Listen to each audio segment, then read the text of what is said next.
अध्याय 46 मुझे जीवित रहना ही होगा। हालांकि कठपुतली ने कुछ नहीं कहा, लेकिन उसके चेहरे के भाव बता रहे थे कि उसे ये जियाओ में इतनी चौंकाने वाली ताकत होने की उम्मीद नहीं थी। ये जियाओ इस कठपुतली को मारने के लिए कृतसंकल्प था। हालांकि घटनास्थल पर मौजूद सैकड़ों अन्य कठपुतलियों के साथ यह इतना आसान कैसे हो सकता था। ये जियाओ द्वारा हमला किया गया कठपुतली पीछे हट गया, जबकि अन्य कठपुतलियों ने ये जियो पर हमला किया, उसे तुरंत मारने का इरादा किया। ये जियाओ को उस पल पता था कि अगर वह घायल नहीं होना चाहता है तो उसे हमले से बचना होगा, लेकिन दूसरे विचार में यदि उसने इनमें से एक भी कठपुतली का ध्यान नहीं रखा तो मुसीबत बिल्कुल भी कम नहीं होगी। चाहे कुछ भी हो, उसे कम से कम एक कठपुतली का ख्याल रखना होगा। वह ये भी जानता था कि यदि वह इस प्रकार की कठपुतली को नष्ट करना चाहता है तो उसे पहले दैवीय शिलालेखों से छुटकारा पाना होगा, अन्यथा इन कठपुतलियों से छुटकारा पाना बेहद मुश्किल, लगभग असंभव होगा। अंतर्दृष्टि की आंखें। ये जियाओ ने तुरंत तय कर लिया कि उसे क्या करना है। उन्होंने इनसाइट की आंखों को सक्रिय किया और तीरों को रोकने के लिए अपने इन्फिनिटी एज ब्लेड का उपयोग करते हुए कई कठपुतलियों के हमलों को बारीकी से चकमा दिया। उसी समय वह उस कठपुतली के करीब आ गया जिस पर उसने हमला किया था और एक तेज स्लैश के साथ उसने एक तेज ब्लेड की रोशनी छोड़ी। टकराना। जैसे ही ये जियाओ ने एक तेज ब्लेड वाली रोशनी छोड़ी, कठपुतली का एक हमला ये जियाओ के शरीर पर पड़ा, जिससे तुरंत ये जियाओ उड़ गया। अभी अभी उनके कंधे और बाएं पेट की चोट से छुटकारा मिला था, लेकिन अब उनके शरीर पर नई चोटें लग गई हैं। हालांकि उसका शरीर लड़खड़ा रहा था, लेकिन उसने जो तेज ब्लेड वाली रोशनी छोड़ी वह पहली कठपुतली के गले की ओर सटीक रूप से गिरी। तेज ब्लेड की रोशनी अपने साथ मौत की आभा लेकर आई क्योंकि वह चरम तक दृढ़ संकल्प के साथ आगे बढ़ा। अंतर्दृष्टि की आंखों की मदद से उन्होंने पहले ही दिव्य शिलालेख का स्थान निर्धारित कर लिया था। ये सिर्फ इतना है कि उसने जल्दबाजी में हमला किया क्योंकि एक और हमला उसके शरीर पर हुआ था, अन्यथा वह पहले दिव्य शिलालेख को नष्ट करने की कोशिश करता। इतनी करीब दूरी पर कठपुतली अब ये जियाओ के हमले से बच नहीं सकती थी। ये कहना होगा कि कठपुतली वास्तव में इंसानों की तरह ही सोच सकती है। समय के साथ इसने वास्तव में तेज ब्लेड की रोशनी पर बेरहमी से प्रहार किया। टकराना। एक और आवाज आई और फिर एक टूटी हुई मुट्ठी उड़कर जमीन पर गिरी। तेज ब्लेड की रोशनी के कारण कठपुतली की मुट्ठी टूट गई, हालांकि तेज ब्लेड की रोशनी भी टूटकर हवा में बिखर गई। ये जियाओ ने कठपुतली को मारने की ठान ली थी, इसलिए दर्द सहते हुए भी वह घायल कठपुतली की ओर बढ़ा। पिछले हमले के कारण इन्फिनिटी एज ब्लेड को जमीन पर फेंक दिया गया था, इसलिए ये जियो ने आखिरी हमला शुरू करने के लिए अपने शरीर को एक हथियार के रूप में इस्तेमाल किया। हालांकि इस समय एक और कठपुतली ये जियाओ के सामने आई और धनुष को जमीन पर पटकने के लिए अपने हाथ में उठाया। टकराना। टकराना। लगातार दो दबी दबी आवाजें थीं। ये जियाओ के शरीर के कठपुतली की छाती से टकराने और लंबे धनुष द्वारा ये जियाओ की पीठ पर बेरहमी से प्रहार करने की आवाजें थीं। ये जियाओ निर्णायक था, उसका कठपुतली को जाने देने का कोई इरादा नहीं था।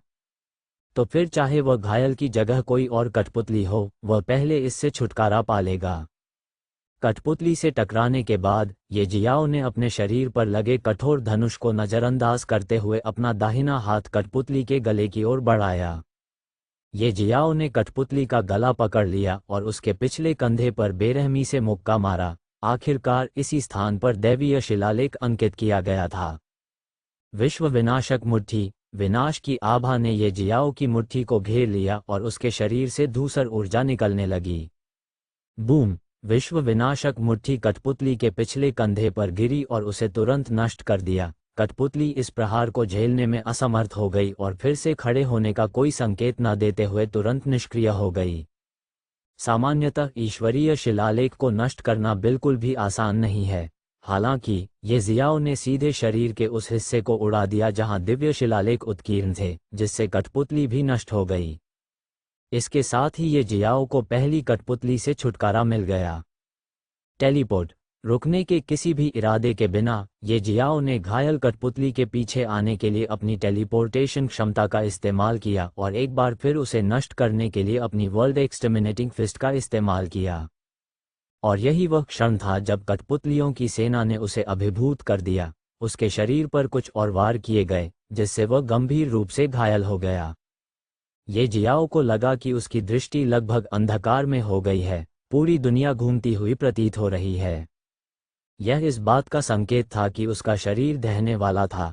सैकड़ों ऐसी कठपुतलियों से घिरे रहने के दौरान कैओस डस्ट दायरे में लगातार 2 कठपुतलियों को मारने के बाद ये जियो को भारी कीमत चुकानी पड़ी। हालांकि 2 बार मारने में समय कम लगा, लेकिन यह बेहद खतरनाक भी था। हालांकि यह एक साधारण चाल की तरह लग रहा था, ये जियाओ की पूरी ताकत और अनुभव का प्रतीक था। वास्तव में यदि वह गंभीर रूप से घायल नहीं हुआ होता तो ये जियाओ ने और अधिक कठपुतलियों को मार डाला होता, लेकिन वह जानता था कि वह अब और लड़ाई जारी नहीं रख सकता, उसे भागना होगा। ये जियाओ इन कठपुतलियों से लड़ने के लिए स्वर्गीय दानव परिवर्तन का उपयोग कर सकता था। उस समय वह 50 से अधिक कठपुतलियों को आसानी से मारने में सक्षम रहा होगा, लेकिन उसने ऐसा नहीं किया क्योंकि उसके शरीर के अंदर तीव्र ऊर्जा का तूफान चल रहा था। उसे लग रहा था कि यदि उसने परिवर्तन करने की कोशिश भी की तो परिवर्तन विफल हो जाएगा और उसका शरीर तुरंत ढह जाएगा। ये जियाओ का एकमात्र गलत कदम यह था कि जब पहली बार उसने खतरे को महसूस किया और सैकड़ों मानव कठपुतलियों को उस पर हमला करते देखा तो वह एक स्वर्गीय दानव में परिवर्तित नहीं हुआ। पब फ्यूचर द्वारा विज्ञापन वैसे भी वह अब यहाँ अधिक देर तक नहीं टिक सकता था। उसने पहले इस्तेमाल की गई 2 नष्ट हुई कठपुतलियों में से एक के धनुष को पकड़ लिया और उसे अपनी पीठ पर लाद लिया। इसके बाद उन्होंने सबसे पहले सैकड़ों मीटर दूर टेलीपोर्ट किया और फिर उसने एक बार फिर दौड़ना शुरू कर दिया। उसने इस धनुष को हटा लिया क्योंकि उसने देखा कि कठपुतलियों के हाथों में सभी हथियार सोलबाउंड हथियार थे, बिल्कुल उसके इन्फिनिटी एज ब्लेड की तरह। बेशक वे अभी भी इन्फिनिटी एज ब्लेड से भी बदतर थे। ये जियो पूरी गति से दौड़ा, अपनी सारी क्षमता को आंधी की तरह उजागर किया। 1000 मीटर से भी कम दूरी पर दौड़ते हुए उसकी दृष्टि की रेखा में 2 आकृतियां दिखाई दीं। उसी समय उन्होंने अराजकता ऊर्जा की 2 धाराएं छोड़ीं जो एक दूसरे से टकराईं और ये जियाओ की ओर चली गईं। इन 2 आकृतियों में से एक कठपुतली का नेता था, एक late stage chaos dust realm कठपुतली। ये जियाओ ने अपने दांत भींच लिए और बची हुई ऊर्जा को तेजी से अपने शरीर में प्रवाहित किया। अचानक उसने हवा में अपनी दिशा बदल ली। उसने अपना पैर एक पेड़ की ओर किया और ऊर्जा की 2 धाराएं आकाश में चमक उठीं। ऊर्जा की वे 2 धाराएं फूट पड़ीं। प्रभाव से ये जियाओ का शरीर प्रभावित हुआ। उसका शरीर थोड़ा हिल गया और उसकी अभिव्यक्ति एक पल के लिए स्तब्ध हो गई। उसके पैरों पर उतरने के प्रभाव के कारण ये जियाओ लड़खड़ा गया। सहज रूप से उसने अपने शरीर को नीचे किया और अपने गुरुत्वाकर्षण के केंद्र को समायोजित किया और भी तेजी से दौड़ा। और तभी वह ऊर्जा की 2 धाराओं के बाद आने वाले सभी तीरों और अन्य प्रकार के हमलों से बचने में कामयाब रहा। वे कठपुतलियां ये जियाओ को जाने देने के लिए बिल्कुल भी तैयार नहीं थीं। Boom boom.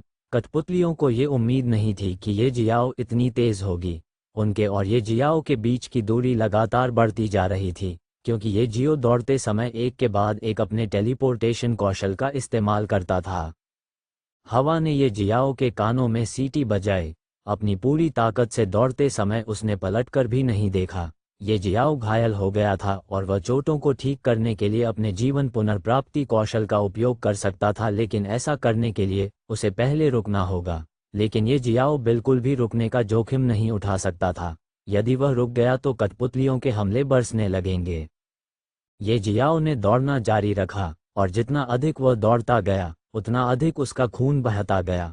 वह और अधिक गुमसुम रहने लगा। उसे ऐसा लग रहा था कि वह किसी भी क्षण गिर जाएगा। ये जियाओ को पता था कि वह अधिक समय तक टिक नहीं पाएगा। मैं यहाँ नहीं गिर सकता, मुझे बचना होगा, मुझे जीवित रहना होगा। जैसे ही ये जियाओ दौड़ता रहा, उसने अचानक सामने से कुछ और कठपुतलियों को अपनी ओर आते देखा। मैं शुल्क लूंगा। ये जियाओ ने केवल एक ही विचार किया और उसकी गति कम नहीं हुई। ये जियो को अपने शरीर की सुस्ती महसूस हो सकती थी, लेकिन फिर भी उसने इन्फिनिटी एज ब्लेड को जमकर घुमाया। साथ ही ये सोचकर कि वह किसी भी समय गिर सकता है, उसने धनुष को अपनी स्थानिक अंगूठी में रख लिया। सब कुछ उसके शरीर की सहज प्रतिक्रिया के कारण हुआ।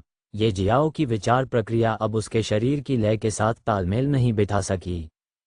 ये जियाओ निश्चित नहीं था कि उसने वास्तव में कैसे चार्ज किया। वैसे भी वह सामने से हमला करने वाले कठपुतलियों के घेरे से बाहर हो चुका था। उनका एकमात्र विचार था आगे बढ़ते रहना, आगे बढ़ते रहना। अध्याय 47 अराजकता आत्मा क्षेत्र शत्रु। ये जियो का वर्तमान में एकमात्र विचार आगे बढ़ते रहना, आगे बढ़ते रहना था। लेकिन वो अभी भी कदमों की आवाज़ महसूस कर सकता था और कठपुतलियां बढ़ती जा रही थीं। इसका मतलब है कि जैसे जैसे ये जियाओ भागता जा रहा था, उनकी संख्या बढ़ती जा रही थी। हवा ने सीटी बजाई और ये जियाओ के शरीर से टकराए। उसे ऐसा महसूस हुआ जैसे वह गिर रहा हो। उसे लग रहा था कि जब तक वह अपनी आखिरी इच्छा को जाने देगा, उसकी चेतना अंधकार में विलीन हो जाएगी। हालांकि अगले ही पल ये जियाओ अपने होश में वापस आ गया और उसने अपनी जीभ की नोक को अपनी पूरी ताकत से काटा। हल्का हल्का दर्द उभरने लगा। मुझे जीवित रहना चाहिए, मुझे जीवित रहना चाहिए। एक बार यह विचार उनके मन में आया तो बेकाबू हो गया। जीने की तीव्र इच्छा ने ये जियाओ की आत्मा को अंधेरे से बाहर निकाल दिया। उसके हृदय की गहराई से प्रकाश की एक किरण उठी और उसकी चेतना अचानक स्पष्ट हो गई। हालांकि जब उसकी चेतना स्पष्ट हुई तो उसने पाया कि वह गिर रहा है। उसने नीचे देखा तो नीचे गहरा अंधेरा पाया। वह गहराई नहीं देख सका, लेकिन वह बता सका कि यह स्थान एक गहरी खाई प्रतीत होती है और वह एक चट्टान से गिर रहा था। केवल अब उसे समझ में आया कि इस पूरे समय वह एक चट्टान के ऊपर दौड़ रहा था और अपनी जान बचाने के लिए भागने के क्रम में वह अनजाने में चट्टान के किनारे पर पहुंच गया और नीचे गिर गया। यदि उसकी इच्छाशक्ति पर्याप्त प्रबल न होती तो वह अपनी चेतना को स्पष्ट होने के लिए बाध्य नहीं कर पाता। उस वक्त न जाने क्या हुआ होगा। 300x25017291368117 पब फ्यूचर द्वारा विज्ञापन। मैं जीना चाहता हूं। ये जियाओ ने तुरंत नवक्रांति अराजकता शास्त्र की पहली परत प्रसारित करना शुरू कर दिया और एक शक्तिशाली आभा के साथ फूट पड़ा। जिस गति से ये जियाओ गिर रहा था वह लगातार बढ़ती जा रही थी। हालांकि ये जियो ने हार नहीं मानी। उसने अपने शरीर को गेंद की तरह मोड़ने पर नियंत्रण रखने की पूरी कोशिश की। छप छप। काफी देर तक गिरने के बाद उसके जलाशय से टकराने की आवाज आई। अगले ही पल ये जियाओ ने खुद को एक नदी में पाया। वह दर्द से कराह उठा, क्योंकि बहुत लंबी ऊंचाई से पानी में गिरने से उसे जो झटका लगा वह वाकई बहुत भयानक था। उसे ऐसा महसूस हुआ मानो उसके शरीर की हड्डियां टुकड़े टुकड़े हो गई हों। अभी तक नहीं। ये जियाओ को पता था कि उसका काम अभी पूरा नहीं हुआ है। वह अभी हार नहीं मान सकता, नहीं तो डूब जाएगा। वह तैरने लगा। उसका शरीर थक गया था और उसकी आत्मा थक गई थी, लेकिन वह तैरता रहा। वह अपनी दृढ़ इच्छा शक्ति पर भरोसा करके तैरा। ये पता नहीं चला कि वह कब नदी के किनारे पहुंच गया, लेकिन जैसे ही उसने जमीन को छुआ और उसके दिमाग को उसके शरीर से यह संदेश मिला कि वह सुरक्षित है, तो अविश्वसनीय थकान की लहर दौड़ गई और उसकी चेतना फिर से चक्कर खाने लगी। ये जियाओ ने एक गहरी सांस ली, अपनी जीभ की नोक को काटा और बोला, लाइफ रिकवरी। और इसके साथ ही एक आरामदायक एहसास जाग उठा। लेकिन इस सटीक एहसास के कारण ये जियाओ को अपनी चेतना खोनी पड़ी, क्योंकि उसका शरीर गहरी नींद में सो गया। कहीं बर्फीले विमान पर, सुनहरी मीनार के अंदर। 300x25017291368117 पब फ्यूचर द्वारा विज्ञापन। पब फ्यूचर द्वारा विज्ञापन। क्या आपको लगता है कि वह सचमुच जीवित रह सकता है? यूहान ने अपने सामने स्क्रीन पर देखा और पूछा। उससे बहुत दूर नहीं, यू रोंग और यू फेंग आराम से बैठे थे, पानी की स्क्रीन को देख रहे थे, जहां ये जियो को चट्टान से गिरते हुए और बेहोश होने से पहले बहुत मुश्किल से नदी पार करते हुए देखा जा सकता था। यू फेंग ने अपना सिर हिलाया और बोला, जूनियर बहन, आप ये जियाओ के लिए चीजों को बहुत कठिन बना रही हैं। वह और कुछ नहीं बल्कि अराजक परिवर्तन के तीसरे चक्र का योद्धा है, लेकिन आपने उसे जो प्रतिद्वंद्वी दिए हैं वे अराजकता धूल क्षेत्र हैं, और यहाँ तक कि है वह व्यक्ति, उन सभी कठपुतलियों का निर्माता, एक late stage chaos spirit realm योद्धा, जबकि वह सिर्फ 10 साल का बच्चा है। आप उसे इससे कैसे गुजर सकते हैं? 10 साल का बच्चा? हाँ, वह है। यूरोंग ने सिर हिलाया और उसकी लाल आंख आग से चमक उठी। फिर उसने बोलना जारी रखा, हालांकि संभवतः वह भी नियति वाला ही है। आपको पता होना चाहिए कि दूसरी कुंजी प्राप्त करने की कठिनाई कुछ ऐसी है जिसकी तुलना पहली कुंजी प्राप्त करने की कठिनाई से नहीं की जा सकती है। उसे कई कठिनाइयों से गुजरना पड़ता है और वास्तव में दूसरे परीक्षण से गुजरने से पहले वह जीवन में पतला हो जाता है। अगर वह वहां खतरे से बच भी नहीं सकता तो वह दूसरा परीक्षण कैसे पास कर सकता है और दूसरी कुंजी कैसे प्राप्त कर सकता है? यूहान ने सिर हिलाया और उसी समय सिर हिलाया। उन्होंने कहा, मैं आपसे सहमत हूं, लेकिन इसका मतलब यह नहीं है कि आप उसे गंभीर खतरे में डाल देंगे। लेकिन देखो, वह भाग गया। ठीक है। यूरोंग ने पानी की स्क्रीन की ओर इशारा किया और कहा, मैं उसे प्रशिक्षित करने के अलावा कुछ नहीं कर रहा हूं। यह उसे शारीरिक, मानसिक और भावनात्मक रूप से मजबूत बनाने का मेरा तरीका है। उसे जीवित रहना है। अगर वह यहाँ मर जाता है तो इसका मतलब है कि वह नहीं रह सकता नियति वाला। वह नियति जिसके पास अराजकता की उत्पत्ति के निशान हैं और जिसका अराजकता के कमल से कुछ लेना देना है, इतनी आसानी से कैसे मर सकता है? कोई फर्क नहीं पड़ता कि वह किस खतरे का सामना कर रहा है, उसे जीवित रहना है। यह उसे प्रशिक्षित करने का मेरा तरीका है, और जब तक वह जीवित रहेगा मैं उसे कुछ ऐसा दूंगा जिससे उसकी ताकत बढ़ेगी। यू फैंग ने आह भरते हुए कहा, ताकत बढ़ाना कभी कोई बात नहीं है। हमारे पास इतने सारे खजानों के साथ हम उसे अपनी ताकत को बेहद उच्च स्तर तक बढ़ाने दे सकते हैं। हमें ये सुनिश्चित करने की ज़रूरत है कि वह सभी परीक्षणों को पास कर ले और 3 कुंजियां प्राप्त करता है। अन्यथा कौन जानता है कि हमें कितने समय तक किसी अन्य व्यक्ति के प्रकट होने की प्रतीक्षा करनी पड़ेगी जिसकी आत्मा में अराजकता की उत्पत्ति के निशान हैं। मैं जूनियर सिस्टर से सहमत हूँ। ये जियाओ को आने वाले समय के लिए तैयार रहने के लिए सभी प्रकार के खतरों से गुजरना होगा। चूंकि हमने पहले ही जूनियर सिस्टर को उसे प्रशिक्षित करने की जिम्मेदारी दे दी है, तो आइए उन पर विश्वास करें। ये सुनकर यूहान ने भी आह भरी और सिर हिलाया। फिर उसने अचानक कुछ सोचा और पूछा, अच्छा, जूनियर सिस्टर, उसे कब तक वहां जीवित रहना होगा? ये सुनकर यूरोन के चेहरे पर शैतानी मुस्कान आ गई। उसकी मुस्कुराहट ने यूहान और यूफेंग दोनों को हाई अलर्ट पर ला दिया, क्योंकि उन्हें कोई अंदाज़ा नहीं था कि उनकी कनिष्ठ बहन क्या करेगी। यूरोन की मुस्कुराहट का मतलब हमेशा बड़ी परेशानी और खतरा होता है, और यहाँ तक कि आपदा भी हो सकती है। जैसी कि उम्मीद थी, उसका जवाब जल्द ही आ गया, जिससे दोनों ने ये जियाओ की दुखद किस्मत पर आहें भरी। उसने कहा, जब तक वह उन सभी कठपुतलियों को बनाने वाले दिव्य शिलालेख मास्टर को नहीं मारता। आखिरकार उसका मिशन जीवित रहना है। वह तभी जीवित रह सकता है जब वह दुश्मन को मार डाले, और उसका दुश्मन कभी वे कठपुतलियां नहीं हैं, बल्कि वह है जिसने उन्हें बनाया और नियंत्रित कर रहा था। जब तक वह उस दुश्मन को मारता है, इसका मतलब है कि वह बच गया, और साथ ही उसका मिशन भी खत्म हो जाएगा। यू फैंग और यूहान तुरंत खड़े हो गए। उन्हें उम्मीद नहीं थी कि यूरोन का तथाकथित प्रशिक्षण इतना नारकीय होगा। यू फैंग ने कहा, लेकिन कनिष्ठ बहन, वह व्यक्ति अराजकता आत्मा क्षेत्र के अंतिम चरण का योद्धा है। ये जियो उसका प्रतिद्वंद्वी कैसे हो सकता है? फिर उसे दुश्मन का प्रतिद्वंद्वी बनने का रास्ता खोजना होगा। यूरोन मुस्कुराया और जारी रखा, चाहे कितना भी समय लगे, उसे उस व्यक्ति को मारना होगा। केवल उसे मारकर ही वह वापस लौटने के बारे में सोच सकता है। कोई दूसरा रास्ता नहीं है। 2 दिन बाद ये जियाओ की पलकें झपकी। उसने अपनी आंखें खोलीं और अचानक उठ बैठा। अब उनकी सभी चोटें ठीक हो गई थीं, हालांकि उसके शरीर के अंदर की हिंसक ऊर्जा अभी भी उग्र थी। अपने आसपास की ओर देखने के लिए उसने अपना सिर घुमाया तो उसे चारों ओर केवल सन्नाटा नजर आया। कभी कभी घाटी से जानवरों की दहाड़ें सुनाई देती थीं। यहाँ तक कि जब वह बेहोश था, तब भी ये जियाओ का अवचेतन मन खुद को जागने की याद दिला रहा था। इस तरह की जगह में होश खोना बहुत खतरनाक था। सौभाग्य से इन 2 दिनों में कुछ भी नहीं हुआ। वह बेहोश था। उनके शरीर को देखकर लग रहा था कि उनकी सभी चोटें ठीक हो गई थीं, हालांकि उनके शरीर में अभी भी दर्द हो रहा था। ये सौभाग्य की बात थी कि कैओस एनर्जी के केवल कुछ अंश ही ये जियो के शरीर पर अंदर से हमला कर रहे थे, अन्यथा ये जियो को नहीं पता होता कि क्या करना है। वह जानता था कि उसे विदेशी कैओस ऊर्जा से छुटकारा पाने का रास्ता खोजना होगा, अन्यथा उसके शरीर के अंदर हिंसक रूप से नृत्य कर रही विदेशी कैओस ऊर्जा के कारण उसकी मृत्यु हो सकती है।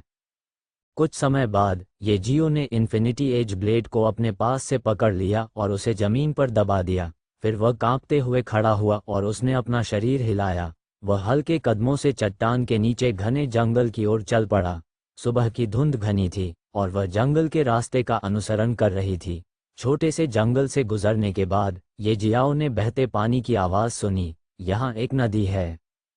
अध्याय 48 सफलता की आवश्यकता। ये जियो जल्द ही धारा में आ गया। गर्जन। ठीक इसी समय एक जानवर की दहाड़ सुनाई दी। धारा के किनारे एक अराजक जानवर जो पानी पी रहा था, उसने अचानक अपना सिर उठाया और ये जियो की ओर देखा। उसकी आंखों में एक जानलेवा रोशनी टिमटिमा रही थी। अरे, यह एक लेट स्टेज कैओस डस्ट दायरे का जानवर है। ये जियाओ ने चुपचाप अपनी बुरी किस्मत पर आह भरी और शांत खड़ा रहा और कैओस बीस्ट के पानी पीने और चले जाने का इंतजार करने लगा। ये जियाओ इस जानवर से लड़ना नहीं चाहता था, क्योंकि उसे नहीं पता कि उसे आगे किस खतरे का सामना करना पड़ेगा। इसके अलावा वह पहले से ही हिंसक विदेशी कैओस एनर्जी को भड़काना नहीं चाहता था। गर्जन। हालांकि कैओस बीस्ट की नज़र में ये जियो का रवैया उसकी कमजोरी दिखाने जैसा था। ये जियाओ की कमजोरी को देखते हुए कैओस बीस्ट ने जांच के तरीके से ये जियो से संपर्क किया। ये जियाओ पीछे हट गया और भी कमजोर अभिव्यक्ति प्रकट की। कैओस बीस्ट स्पष्ट रूप से भूखा था। ये पुष्टि करने के बाद कि ये जियाओ कमजोर है, वह अपना खाना खाने के लिए बिना किसी हिचकिचाहट के उस पर झपटा। सांस। ये जियाओ केवल आह भर सकता था। उसने अपना इन्फिनिटी एज ब्लेड लहराया। पब फ्यूचर द्वारा विज्ञापन। जब कैओस बीस्ट का पंजा इन्फिनिटी एज ब्लेड से टकराया तो ब्लेड कुशलता से उछल गया और जानवर के शरीर को काट दिया, लेकिन केवल एक खूनी घाव छोड़ दिया। यहाँ तक कि ये जियाओ की शक्ति के तहत एक तेज सोलबाउंड हथियार भी late stage chaos dust realm beast को बहुत अधिक नुकसान नहीं पहुंचा सका। गर्जन। अराजक जानवर तुरंत क्रोधित हो गया और उसे काटने के लिए अपना मुंह पूरा खोल दिया। ये जियो ने तुरंत इन्फिनिटी एज ब्लेड को छोड़ दिया और अपना सिर पीछे झुका लिया। अपने बाएं हाथ से जानवर के जबड़े को पकड़ने की पूरी कोशिश की। हालांकि जैसे ही ये जियाओ ने जानवर का जबड़ा पकड़ने की कोशिश की, कैओस जानवर ने उसे जमीन पर गिरा दिया। भारी प्रभाव के कारण उसकी दृष्टि लगभग धुंधली हो गई, लेकिन ये जियाओ नहीं रुका। ये जियो स्वर्गीय दानव में परिवर्तित नहीं हो सका, क्योंकि इससे ये जियो के शरीर में विदेशी अराजकता ऊर्जा के कारण उसके शरीर को भारी नुकसान होगा। चाहे कुछ भी हो, उसे इंसान के रूप में ही लड़ना होगा। हालांकि ये जियाओ को भारी झटका लगा, लेकिन वह नहीं रुका। उसने तुरंत अराजक जानवर के सामने टेलीपोर्ट किया और जानवर के तेज दांतों से बचते हुए उसका बायां हाथ जानवर के निचले जबड़े के खिलाफ मजबूती से दबा हुआ था। हालांकि अराजक जानवर के पंजे ने फिर भी ये जियाओ को भारी मात्रा में नुकसान पहुंचाया, उसकी पसलियों को काट दिया। उसने अपना दाहिना हाथ पीछे खींच लिया और कैओस बीस्ट की सख्त त्वचा को पकड़ लिया। उसी समय ये जियाओ को अपनी और कैओस बीस्ट की शक्ति की हानि महसूस हो सकती थी।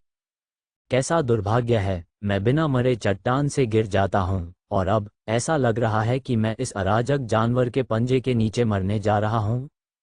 ये जियाओ ने आह भरी, लेकिन फिर जीने की उसकी इच्छा अचानक मजबूत हो गई।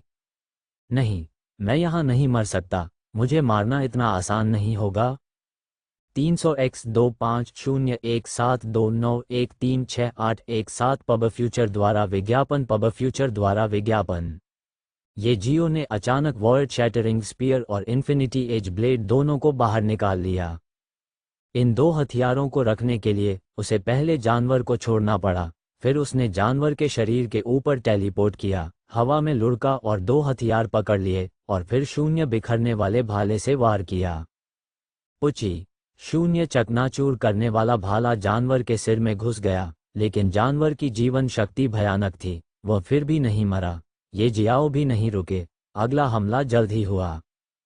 उसने इन्फिनिटी एज ब्लेड का उपयोग नीचे काटने के लिए किया, जिससे एक भयानक तेज रोशनी चमकी और जानवर की गर्दन के आर पार हो गई।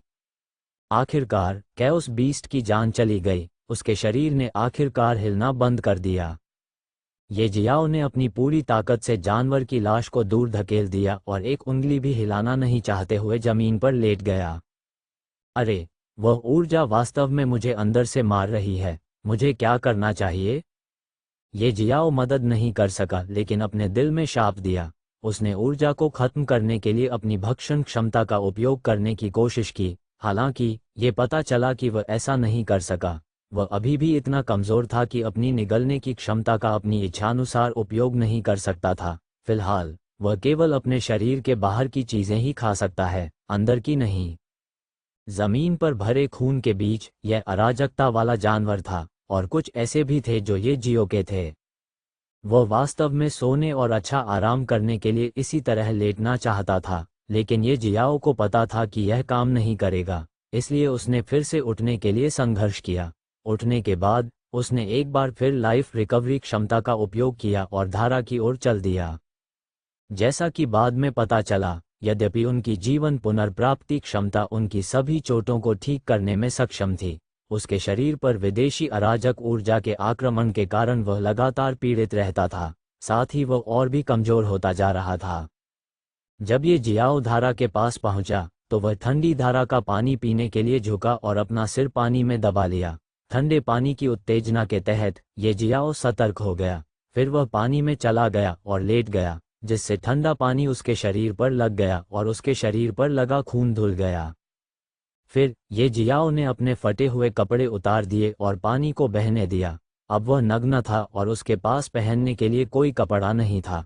कठिनाई से उन्होंने इन्फिनिटी एज ब्लेड और वॉइड शैटरिंग स्पीयर को पकड़कर धारा का अनुसरण किया। पब फ्यूचर द्वारा विज्ञापन 2 कदम चलने के बाद उसने अपने हाथ में मौजूद हथियारों को देखा और बुदबुदाया कि जब कोई दुश्मन ही नहीं है तो उसने ये हथियार क्यों पकड़ रखे हैं। इसलिए उन्होंने कुछ समय के लिए हथियार अपने पास रख लिए।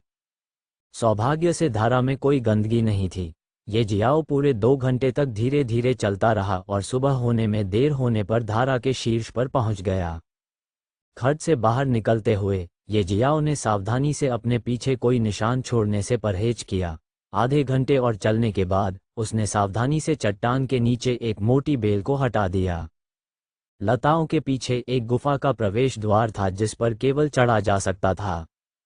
ये पुष्टि करने के बाद कि उसने कोई स्पष्ट निशान नहीं छोड़ा है, ये जियाओ लताओं के बीच की खाई में फिसल गया। बेल को उसकी मूल स्थिति में लाने के बाद वह गुफा में चढ़ गया। वह लगभग 3 से 4 मीटर तक गुफा के अंदर चला गया और अंदर का स्थान चौड़ा हो गया। ये जियाओ का शरीर पहले ही अपनी सीमा तक पहुंच चुका था। वह अब और नहीं रुक सका। जैसे जैसे समय बीत रहा था, विदेशी अराजकता की ऊर्जा ये जियाओ को लगातार कमजोर कर रही थी। वह नग्न होकर जमीन पर लेट गया और एक बार फिर गहरी नींद में सो गया। ऐसा लगता था मानो केवल गहरी नींद में जाकर ही वह अपने शरीर को अपने शरीर के अंदर कहर बरपा रही विदेशी अराजक ऊर्जा से बचा सकता था। जब वह दोबारा उठा तो 1 सप्ताह हो चुका था। ये जियाओ को बहुत बेहतर महसूस हुआ। उसके शरीर में काफ़ी ताकत आ गई थी और उसके शरीर के अंदर दर्द भी थोड़ा कम महसूस हो रहा था।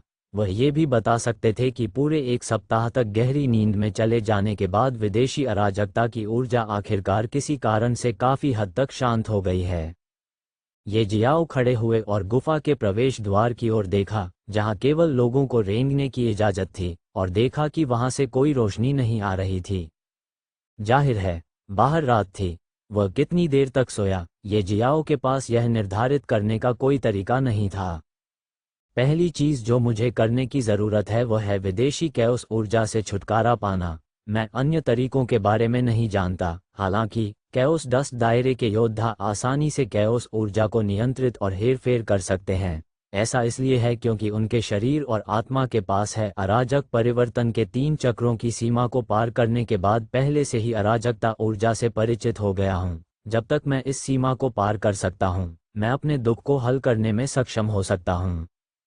एक गहरी सांस लेते हुए ये जियाओ तुरंत क्रॉस लेग करके बैठ गया और नौक्रांति कैओस शास्त्र की पहली परत को प्रसारित करना शुरू कर दिया और धीरे धीरे अपनी ताकत हासिल करना शुरू कर दिया। पलक झपकते ही एक और दिन बीत गया। अब ये जियाओ लगभग अपने चरम पर पहुंच चुका था। विदेशी अराजकता की ऊर्जा भी फिलहाल शांतिपूर्ण थी, लेकिन ये जियाओ को लग रहा था कि जब तक वह फिर से लड़ना शुरू करेगा, विदेशी अराजकता ऊर्जा उसके शरीर के अंदर फिर से कहर बरपाना शुरू कर देगी। ये जियाओ को पता था कि कैओस डस्ट दायरे में प्रवेश करना इतना आसान नहीं है। अराजक परिवर्तन के तीसरे चक्र के योद्धा बनने में ये जियो को लगभग 2 साल का समय लगा। तो ये जियाओ को पता था कि अगर वह बिना किसी बाहरी समर्थन के कैओस डस्ट दायरे का योद्धा बनना चाहता है तो इसमें और भी अधिक समय लग सकता है। हालांकि जब तक वह खजाना प्राप्त कर सकता है, वह अवधि को कई महीनों या वर्षों तक कम करने में सक्षम हो सकता है, या वह अगले दिन भी खजाना प्राप्त कर सकता है। अध्याय 49 आत्मा का विनाश। ये जियो जाने के लिए तैयार हो गया, लेकिन कुछ देर सोचने के बाद उसने गुफा में गहराई तक जाने का फैसला किया। ऐसा इसलिए क्योंकि उसे गुफा की गहराई से एक अजीब ऊर्जा का उतार चढ़ाव महसूस हो रहा था। उसने जो रास्ता अपनाया वह एक लंबी सुरंग थी जो गुफा के अंदर तक जाती थी। सुरंग बहुत लंबी थी और ये जियाओ के अंत तक पहुंचने में 20 मिनट से अधिक समय लग गया था। मार्ग के अंत में एक पत्थर का मंच था। पत्थर के चबूतरे के पीछे एक खुली कार्स्ट गुफा थी। ये जियाओ ने कार्स्ट गुफा के शीर्ष पर नजर डाली और गुफा की पूरी छत को कवर करते हुए अनगिनत काली छायाएं देखीं। ये काली परछाइयां वास्तव में चमगादड़ थीं, और ये चमगादड़ अराजक परिवर्तन के 3 चक्र वाले जानवर भी थे। ये जियाओ ने चारों ओर देखा और फिर पत्थर के मंच से नीचे कूद गया। ज्यादा दूर नहीं, उसने सुरंग के 2 और प्रवेश द्वार देखे। जैसे ही वह नीचे कूदा, पंखों की एकाग्र फड़फड़ाहट की आवाज आने लगी। गुंबद पर काले बिंदु बारिश की तरह ये जियाओ की ओर गिर रहे थे। ये जियाओ ने तुरंत अपना इन्फिनिटी एज ब्लेड निकाला और काट दिया। तेज ब्लेड की रोशनी बिजली की तरह थी और वह जहां भी जाती, दर्जनों चमगादड़ टुकड़े टुकड़े हो जाते। हालांकि जितना अधिक वह मारता गया, उतने अधिक चमगादड़ उसकी ओर झपटने लगे। ये जियाओ ने लगातार कुछ प्रहार किए और अपनी शक्तिशाली आभा के साथ दर्जनों चमगादड़ों को तुरंत धराशायी कर दिया। हालांकि इनमें से बहुत सारे चमगादड़ थे। पब फ्यूचर द्वारा विज्ञापन कुछ चमगादड़ ये जियाओ के शरीर पर आ गिरे और ये जियाओ को ऐसा लगा मानो उन्हें किसी तेज ट्यूब से छेद दिया गया हो। उसके बाद खून बहने लगा और उसके ऊपर आए चमगादड़ों ने उसका खून चूसना शुरू कर दिया। इसके अलावा जिस स्थान पर दर्द हो रहा था उस स्थान पर हल्की सुन्नता महसूस हो रही थी, जिससे ये जियाओ को तुरंत एहसास हुआ कि इन चमगादड़ों के दांतों पर हल्का सा जहर लगा हुआ था। पब फ्यूचर द्वारा विज्ञापन ये जहर ज्यादा तेज नहीं था। हालांकि जैसे जैसे जहर इकट्ठा होता गया, ये घातक परिणाम लाएगा। सौभाग्य से ये जियाओ के पास एक विशेष कौशल के रूप में जहर प्रतिरक्षा थी। अराजकता में कोई जहर उसे नुकसान नहीं पहुंचा सकता। ये जियो ने कुछ सोचा और इन्फिनिटी एज ब्लेड रख लिया और चमगादड़ों को उस पर हमला करने की अनुमति दे दी। हालांकि चमगादड़ के जहर का उन पर कोई असर नहीं हुआ, लेकिन उसके काटने से उन्हें काफी चोट जरूर आई। अब उसके कई जगह से खून बह रहा था। ये जियाओ को पता था कि इन्फिनिटी एज ब्लेड को काटकर इन हजारों चमगादड़ों को मारने में बहुत समय लगेगा। वह इन बल्लों को सीधे और सरल तरीके से उतारना चाहता था। इस प्रकार ये जियाओ ने सबसे पहले स्वर्गीय दानव आंखों को सक्रिय किया, जिससे हजारों चमगादड़ उसकी दृष्टि में स्पष्ट रूप से दिखाई देने लगे। फिर उसने आत्मा विनाश बोलने से पहले इनमें से हर एक चमगादड़ को बंद करने के लिए अपनी शक्तिशाली आत्मिक शक्ति फैलाई। और वह अंत है। सभी चमगादड़ों की तुरंत जान चली गई और वे गिरकर तुरंत मर गए। कोई रक्तपात नहीं हुआ, कोई संघर्ष नहीं हुआ और न ही कड़ी लड़ाई करने या हजारों बार ब्लेड काटने की जरूरत पड़ी। सब कुछ एक पल में खत्म हो गया। कभी कभी हजारों विरोधियों को मारना इतना आसान होता था, और कभी कभी किसी एक प्रतिद्वंद्वी का सामना करना इतना मुश्किल हो जाता है कि नामुमकिन सा लगने लगता है। ये जियाओ के समान स्थान पर कहीं दूर एक अधेड़ उम्र का व्यक्ति जो पूरी तरह से काले लबादे में ढका हुआ था, अचानक अकड़ गया। तभी लाल रोशनी से चमकती आंखों की एक जोड़ी प्रकट हुई। अधेड़ उम्र के व्यक्ति ने अपना सिर उठाया और बुदबुदाया, मेरे चमगादड़, उनमें से हजारों लोग मारे गए हैं। वह कौन है? वह कौन है जो जानकारी इकट्ठा करने के लिए अंधेरे में छिपी मेरी हजारों आंखों को मारने की हिम्मत कर रहा है? वह कौन है जिसने सैकड़ों मानव कठपुतलियों के संरक्षण में भी मेरे क्षेत्र पर आक्रमण करने का साहस किया? वे कठपुतलियां क्या कर रही हैं? मैंने उन्हें स्पष्ट रूप से आदेश दिया है कि जो कोई भी इस स्थान पर आने की हिम्मत करेगा उसे मार डालो। उनकी मेरे आदेशों का पालन न करने की हिम्मत कैसे हुई? नहीं, कुछ सही नहीं है। भले ही वे दैवीय शिलालेखों द्वारा संचालित हैं, अंततः वे महज कठपुतलियां हैं। वे मेरे आदेशों का पालन कैसे नहीं कर सकते? कुछ बहुत गलत है। मुझे जांच करने की जरूरत है। अधेड़ उम्र के आदमी ने एक बार फिर अपनी आंखें बंद कर लीं और थोड़ी देर बाद खोलीं। फिर वह खड़ा हुआ और गुस्से में दहाड़ा, वे बेवकूफ कठपुतलियां! वे वास्तव में अराजक परिवर्तन के तीसरे चक्र के योद्धा को मारने में असमर्थ थे, भले ही उनकी संख्या सैकड़ों में थी। वे उस लड़के को भागने कैसे दे सकते थे? उस लड़के ने मेरे 2 को भी नष्ट कर दिया था, क्या उस 10 दायरे की कठपुतलियां, और अब उसने मेरे हजारों गुलाम चमगादड़ों को भी मार डाला। उसे मारने में असफल रहने के लिए वह मेरा मजाक उड़ा रहा होगा। वह कौन है? उसके पीछे जरूर कोई होगा। क्या उसे मेरे दुश्मनों ने भेजा है? उसे किसने भेजा है? उसके यहाँ आने का क्या उद्देश्य है? कुछ देर तक दहाड़ने और कई बार सवाल करने के बाद आखिरकार उसने एक गहरी सांस ली और उसकी आंखों में नफरत झलक उठी। वह अचानक खड़ा हुआ और गायब हो गया, और उसके गायब होने के बाद उसकी आवाज इस स्थान पर गूंज उठी। उसने कहा, कोई फर्क नहीं पड़ता कि आप कौन हैं या यहाँ आने का आपका उद्देश्य क्या है, आपको मरना होगा। कोई भी आपको नहीं बचा सकता है। मृत्यु अब आपकी नियति है। जीवन पुनर्प्राप्ति। ये जियाओ ने पहले अपनी चोटें ठीक की और फिर 2 सुरंगों को देखा।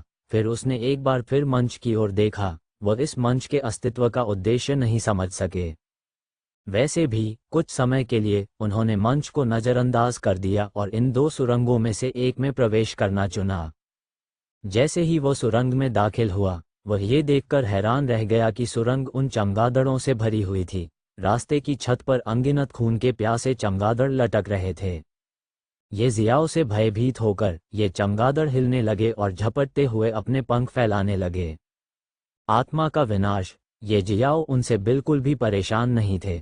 उसने बस 2 शब्द बोले और ये जियाओ की 100 मीटर की सीमा में प्रवेश करने वाले सभी चमगादड़ तुरंत मारे गए। पब फ्यूचर द्वारा विज्ञापन। वे चमगादड़ मूर्ख नहीं थे, वे सभी बुद्धिमान प्राणी थे। वे तुरंत समझ गए कि सैकड़ों मीटर की सीमा रेखा थी। इस प्रकार वे चमगादड़ ये जियाओ की 100 मीटर की सीमा के बाहर चक्कर लगाते रहे और ये जियाओ के करीब जाने की हिम्मत नहीं कर सके। जैसे जैसे ये जियाओ गहराई में चला गया, उसे इन चमगादड़ों का अधिक से अधिक सामना करना पड़ा। वो उनमें से कई को मारता रहा और 100 मीटर की सीमा को स्थिर रखा। उन्होंने ये दायरा नहीं बढ़ाया क्योंकि इसकी कोई जरूरत ही नहीं थी। इन चमगादड़ों को इस भूमिगत कार्स्ट गुफा का संरक्षक माना जा सकता है। इससे पता चलता है कि इस गुफा में छिपे रहस्य असाधारण थे। जल्द ही ये जियाओ फिर से रुक गया। ऐसा इसलिए था क्योंकि उसके बगल में एक नया प्रवेश द्वार था। उसके सिर के ऊपर अभी भी असंख्य रक्त पिपासु चमगादड़ मौजूद थे। उन्हें ये जियाओ से खतरा महसूस हो रहा था, इसलिए उन्होंने ये जियाओ पर हमला नहीं किया। इसके अलावा पहले सभी चमगादड़ केवल अराजक परिवर्तन क्षेत्र के जानवर थे, लेकिन अब ये सभी चमगादड़ अराजकता धूल क्षेत्र के जानवर थे।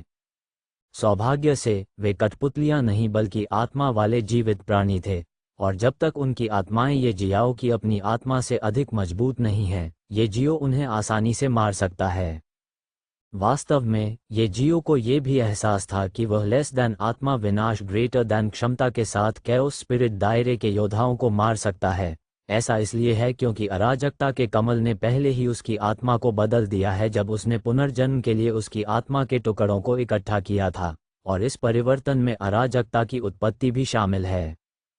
कौन जानता है कि अराजकता के कमल ने अराजकता की उत्पत्ति कहाँ से प्राप्त की, लेकिन वास्तव में उसने अपनी आत्मा को बदलने के लिए अराजकता की उत्पत्ति का उपयोग किया। इसीलिए यूहान को ये जियाओ की आत्मा से अराजकता की उत्पत्ति के निशान महसूस हो सकते थे, और उसने सोचा कि ये जियो ही नियति है। हो सकता है असली किस्मत वाला कोई और हो और वह कहीं और हो। वैसे भी ये जियाओ की आत्मा बहुत मजबूत थी। जब आत्मा की बात आती है तो ये जियो कैओस डस्ट दायरे के योद्धाओं को भी टक्कर दे सकता है। ये जियाओ ने एक पल के लिए सोचा और आगे बढ़ना जारी रखा। थोड़ी दूर आगे चलने के बाद वह बाएं और दाएं रास्ते में एक मोड़ पर पहुंचा। जल्द ही सड़क पर अधिक से अधिक कांटे दिखाई देने लगे। ये भूमिगत गुफा एक भूल भुलैया की तरह थी जो अज्ञात स्थलों तक जाती थी। सुरंगों की भूल भुलैया से गुजरते हुए ये जियाओ ने निशान छोड़े ताकि अगर वह कभी इन निशानों को दोबारा देखे तो उसे पता चल जाए कि वह पहले ही इन रास्तों पर चल चुका है। ये जियाओ ने गुफा की खोज शुरू की। मूल पथ पर कुछ चक्कर लगाने के बाद उसने सड़क पर बायां कांटा चुना। परिणामस्वरूप मूल पथ पर वापस लौटने की कोई आवश्यकता नहीं रही। हालांकि इस भूमिगत गुफा का आकार ये जियाओ की कल्पना से परे था। भले ही वह काफी तेज था, फिर भी वह कम समय में गुफा का अंत ढूंढने में असमर्थ था। समय समय पर चमगादड़ों का समूह ये जियाओ पर भी हमला कर देता था, जिसे वह तुरंत संभाल लेता था। अध्याय 50 चमगादड़ लगातार 5 घंटे तक चलने के बाद आखिरकार सुरंग के अंत में एक खुली जगह दिखाई दी। ये गुफा की जगह के समान था। ये बहुत बड़ा था। केवल चमगादड़ों के बजाय स्टेलेक्टाइट्स और अनगिनत घने काले चमगादड़ छत से नीचे लटक रहे थे।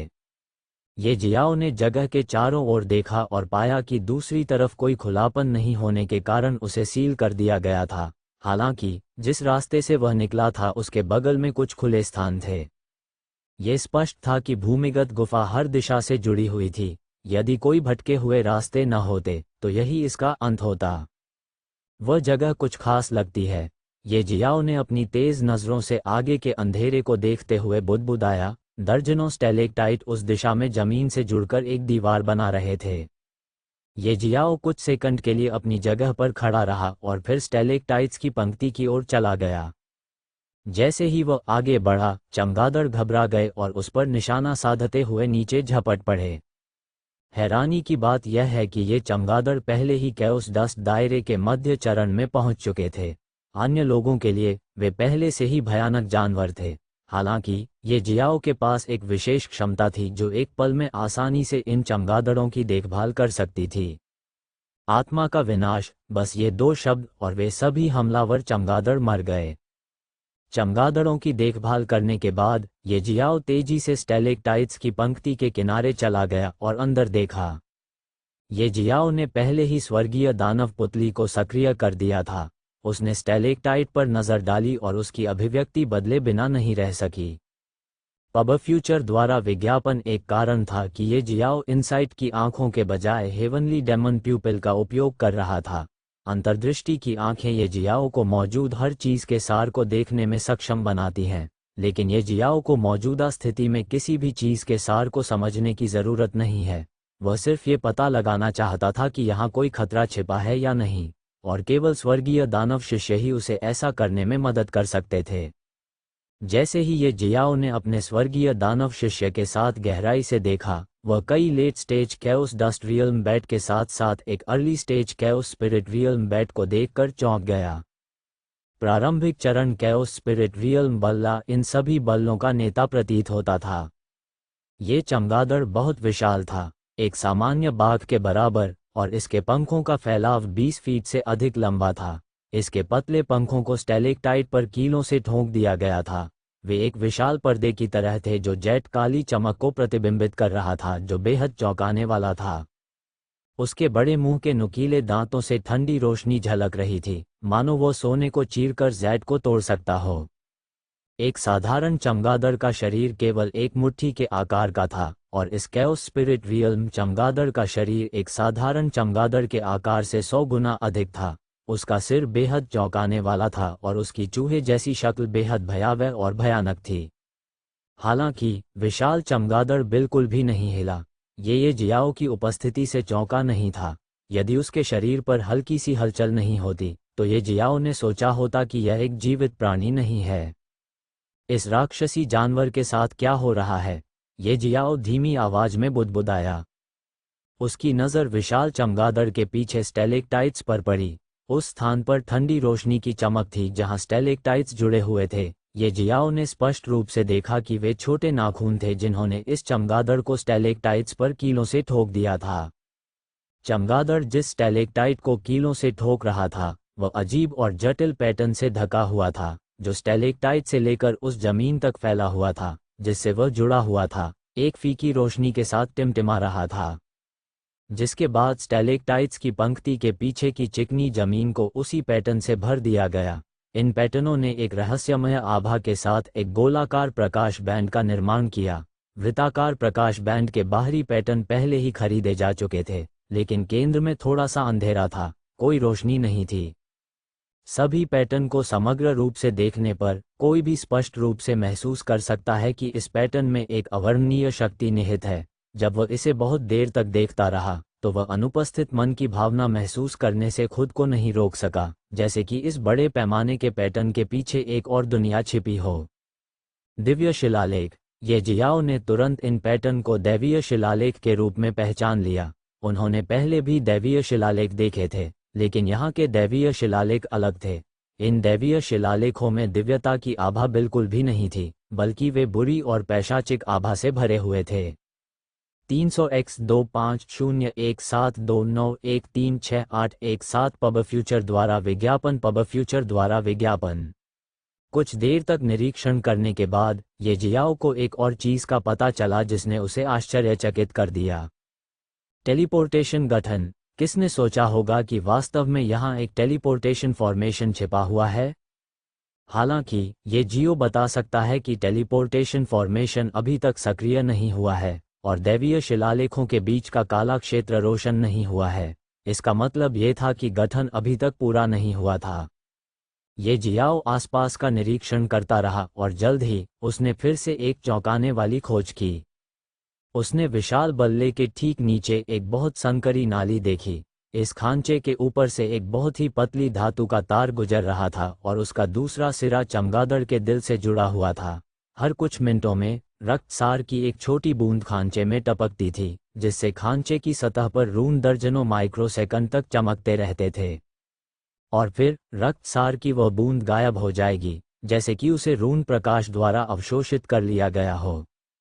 ये जियाओ कुछ मिनटों के गहन अवलोकन के बाद ही इसे ढूंढ सका, लेकिन वह अभी भी इसके पीछे का अर्थ नहीं समझ सका। यह विशाल चमगादड़ मरा नहीं था, यह अभी भी जीवित था और न जाने कितने वर्षों से यही दर्द सह रहा था। क्या हुआ? बताओ, तुम्हारी यह हालत क्यों है? ये जियो ने पूछा। ये जियाओ अच्छी तरह से जानता था कि सभी अराजक जानवर बुद्धिमान प्राणी हैं। उन्होंने यह आशा करते हुए पूछा कि यह कैओस जानवर शायद कैओस स्पिरिट दायरे के जानवर के रूप में बोलना जानता हो, लेकिन उन्हें निराशा हाथ लगी। हालांकि विशाल चमगादड़ ये जियाओ को समझता था, लेकिन वह बात नहीं कर सकता था, इसलिए वह उसे ये बताने में असमर्थ था कि उसकी यह हालत क्यों है या इसके लिए कौन जिम्मेदार है। अंतर्दृष्टि की आंखें। ये जानते हुए कि वह विशाल बल्ले से कुछ हासिल नहीं कर सकता, ये जियाओ ने तुरंत अपनी अंतर्दृष्टि की आंखों को सक्रिय किया और संकीर्ण नाली को देखा। पिछली बार के विपरीत ये जियो ने इस बार एक और रहस्य खोजा। उन्होंने खांचे के नीचे अनगिनत रन की खोज की, जिससे एक लंबी लाल रेखा बन गई जो संकीर्ण खांचे की तरह ही सीधे टेलीपोर्टेशन सर्कल तक जाती थी।